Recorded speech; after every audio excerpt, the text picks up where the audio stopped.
우리 주제표와 우리 복음 캠페인 우리 같이 하겠습니다.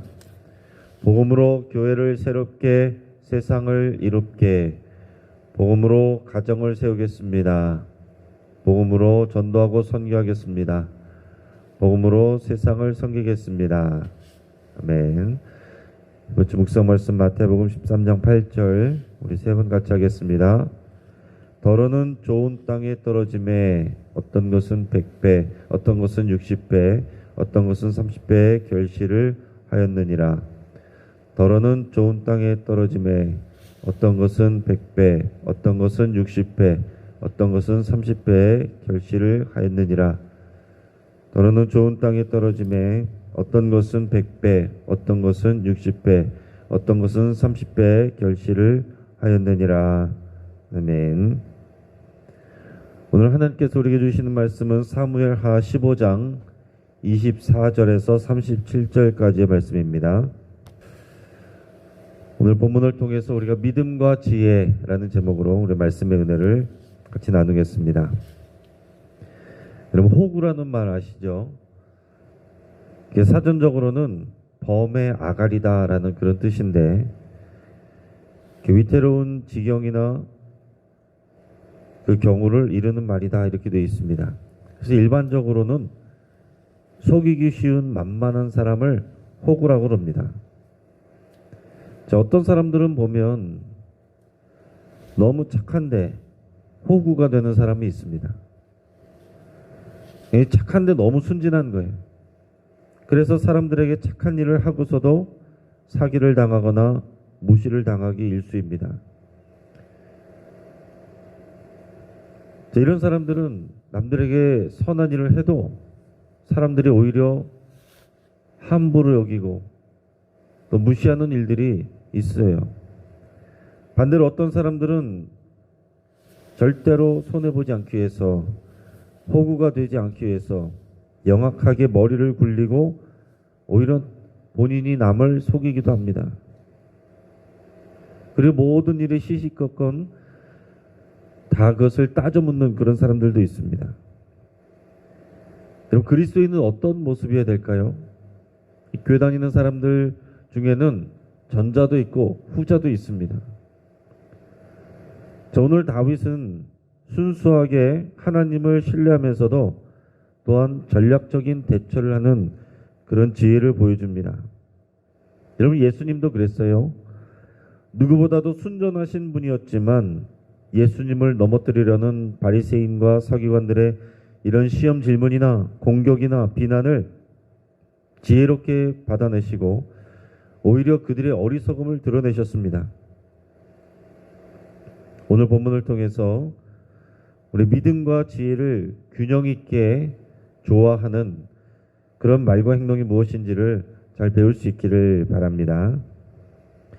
자, 오늘 본문은 다윗이 이 압살롬의 추격을 피해서 이 다윗성을 나와 피난하던 때를 다루고 있습니다. 다윗 주변에는 믿을 만한 사람들이 있었습니다. 다윗이 성을 나와서 피난한다는 소식을 듣고서 제사장 사독과 아비아달이 다윗과 함께하고자 합니다. 오늘 본문의 24절을 우리 같이 읽겠습니다. 보라, 사독과 그와 함께한 모든 레위 사람도 하나님의 언약궤를 메어다가 하나님의 궤를 내려놓고 아비아달도 올라와서 모든 백성이 성에서 나오기를 기다리도다. 아멘. 자, 언약궤는 하나님의 임재를 상징합니다. 자, 언약궤가 다윗 왕과 함께 있다면 하나님이 다윗 왕과 함께 계신 게 되는 겁니다. 그래서 백성들의 마음을 다시 다윗에게로 돌릴 수 있는 좋은 기회를 만들 수 있어요.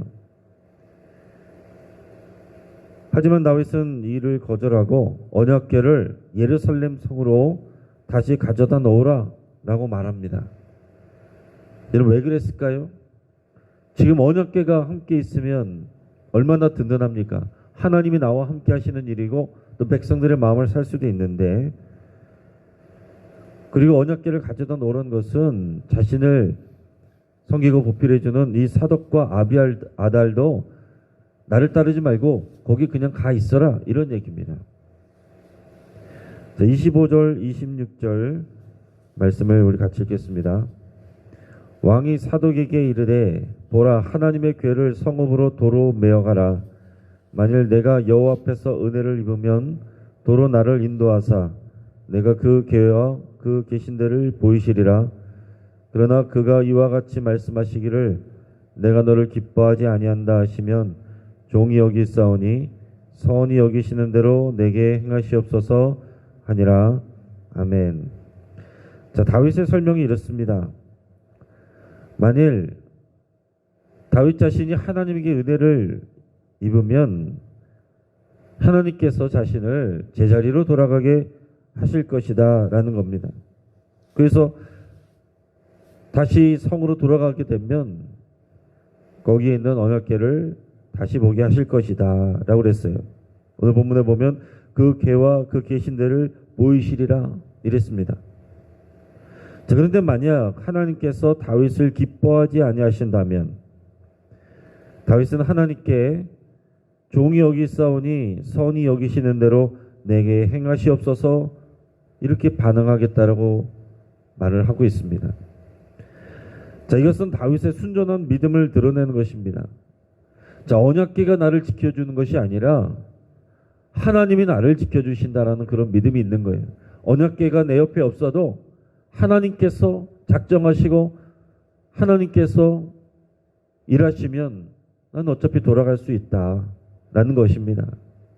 그런데 반대로 언약궤가 내 옆에 있어도 하나님께서 나를 벌하시는 것이라면, 이 반역을 하나님께서 인정하시는 것이라면 내가 아무리 용을 써도 안 된다라는 거예요. 나는 그것을 받아들인다는 것입니다. 하나님의 뜻이라면 그것을 내가 받아들이겠다라고 말을 하는 것입니다. 언약궤가 아니라 하나님이 나를 지켜주신다는 믿음, 그리고 내가 지금 잘 되느냐 안 되느냐보다 그 결정권은 하나님께 있다라는 것. 하나님이 결정하시면 내가 잘 되는 것이고 하나님께서 결정하시면 내가 밀려나더라도 내가 그것을 순종하겠습니다. 하나님의 뜻입니다.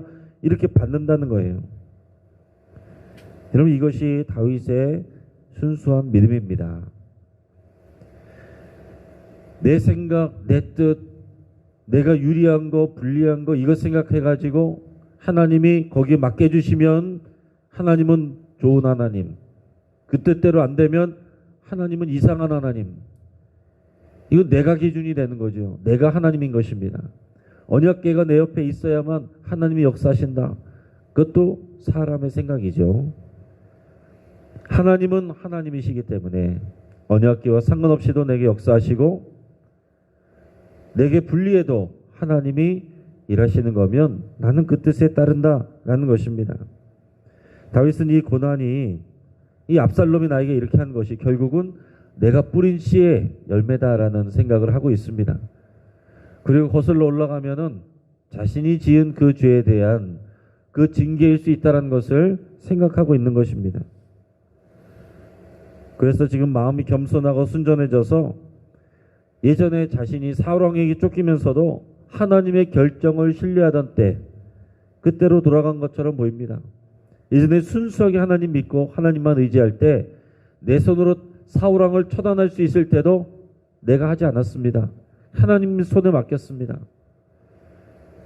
그때의 그 믿음을, 그 믿음의 모습을 지금 다윗이 보여주고 있어요. 우리 이어서 30절, 31절 우리 같이 읽겠습니다.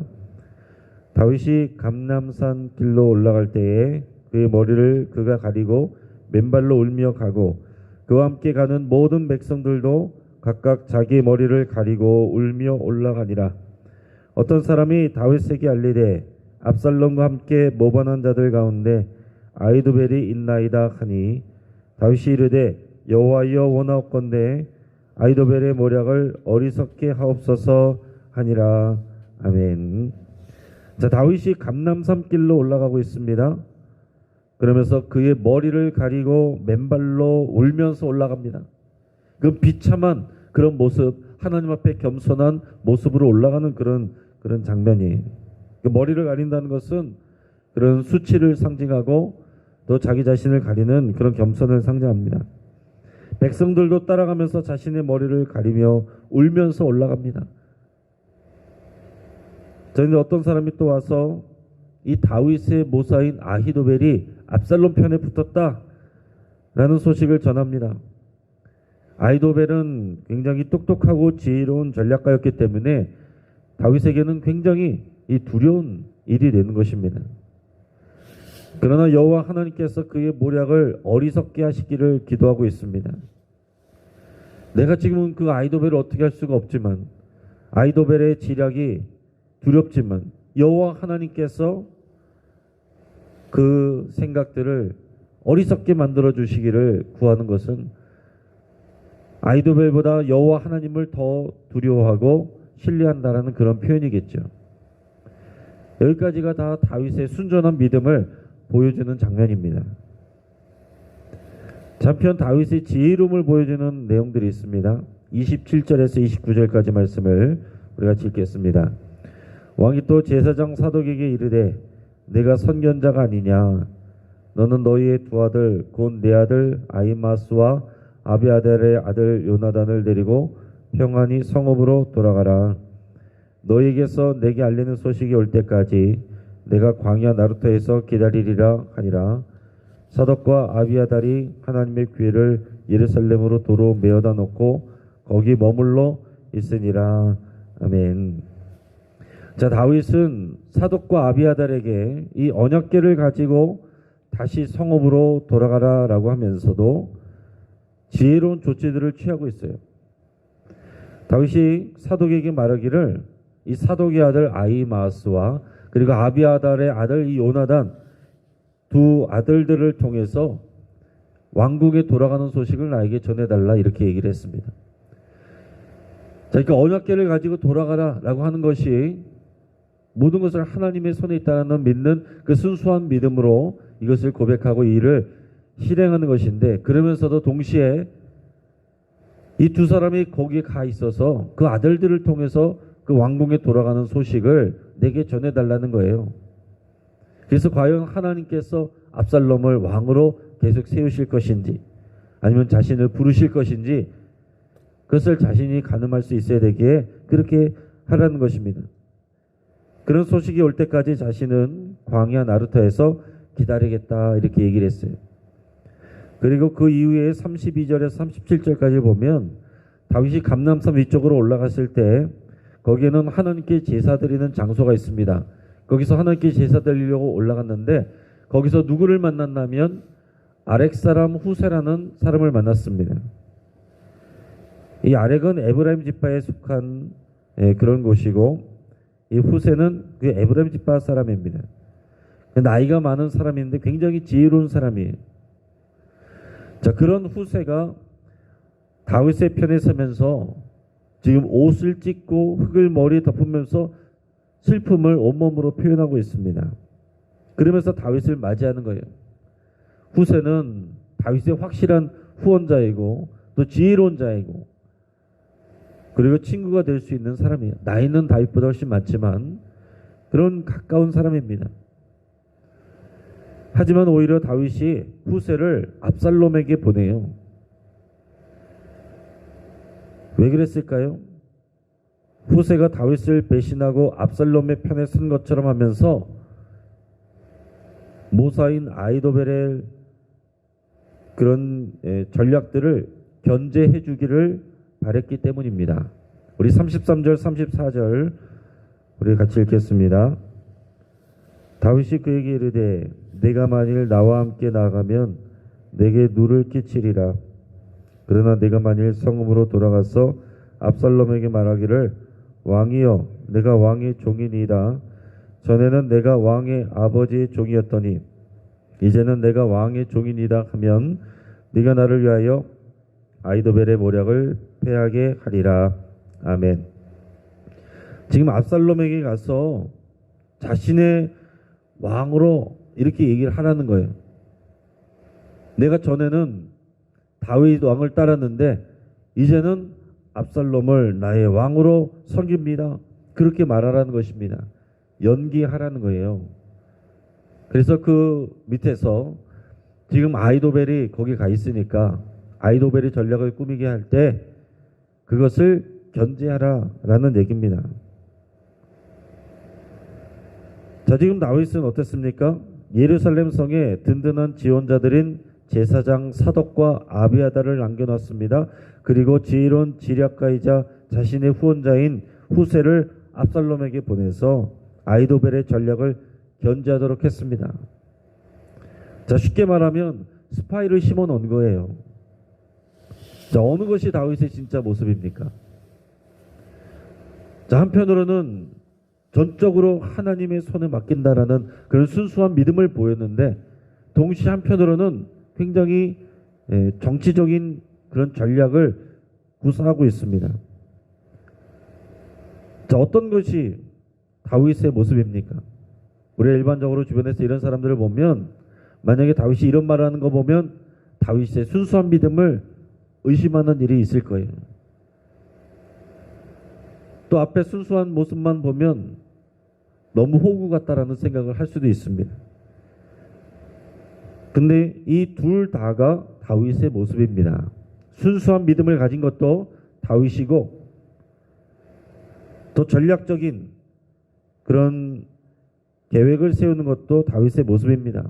순수한 믿음이 있지만 그렇다고 대책 없이 당하는 호구는 아니다라는 얘기예요.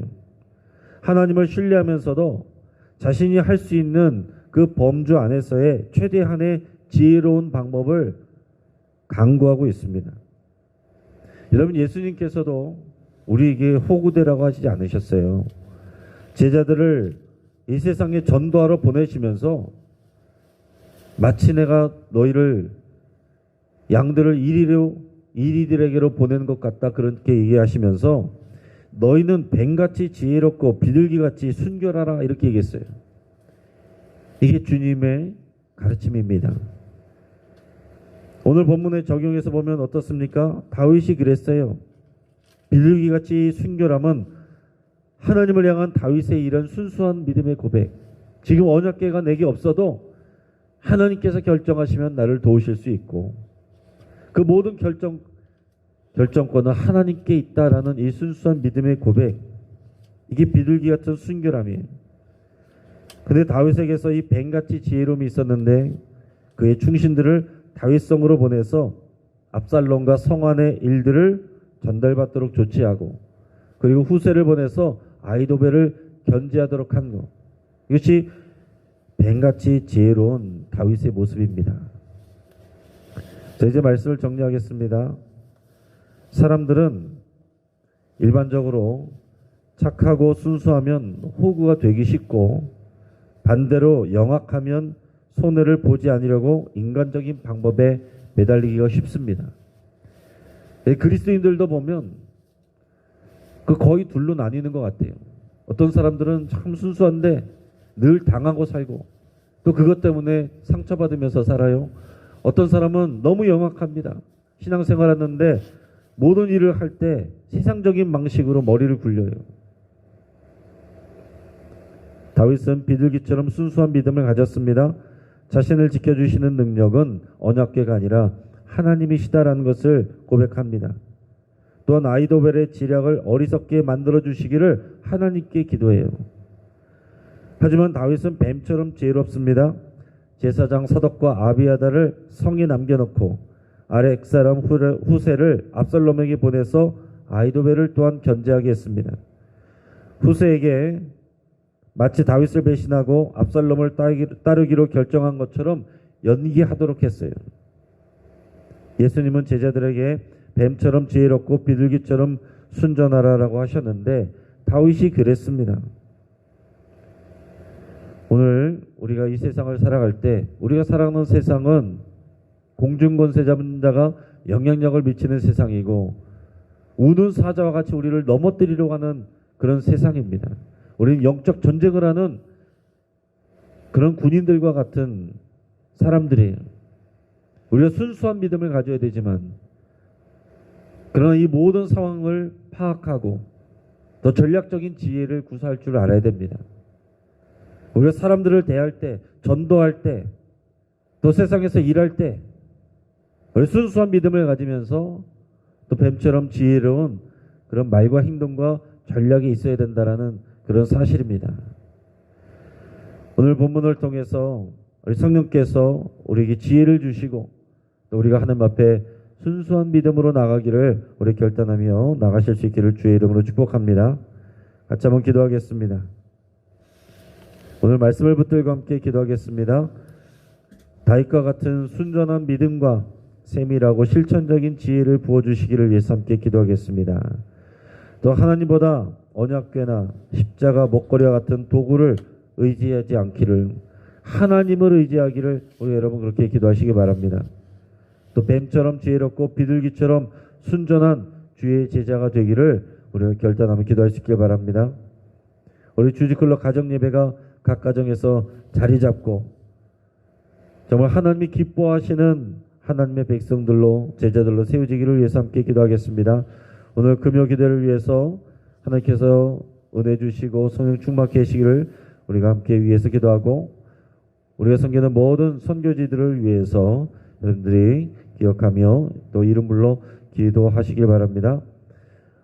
우리 장로의 신학대학교를 위해서 여러분 특별히 기도해 주시기 바랍니다. 우리 하나님의 일꾼을 또 목회자들을 길러내는 우리 장로의 신학대학교에서 이 다윗과 같은 후세와 또 사독과 같은 훌륭한 주의 일꾼들이 훈련되고 배출되기를 위해서 우리 함께 기도하겠습니다. 이 시간 주여 한번 부르짖고 합심해서 함께 기도합니다. 주여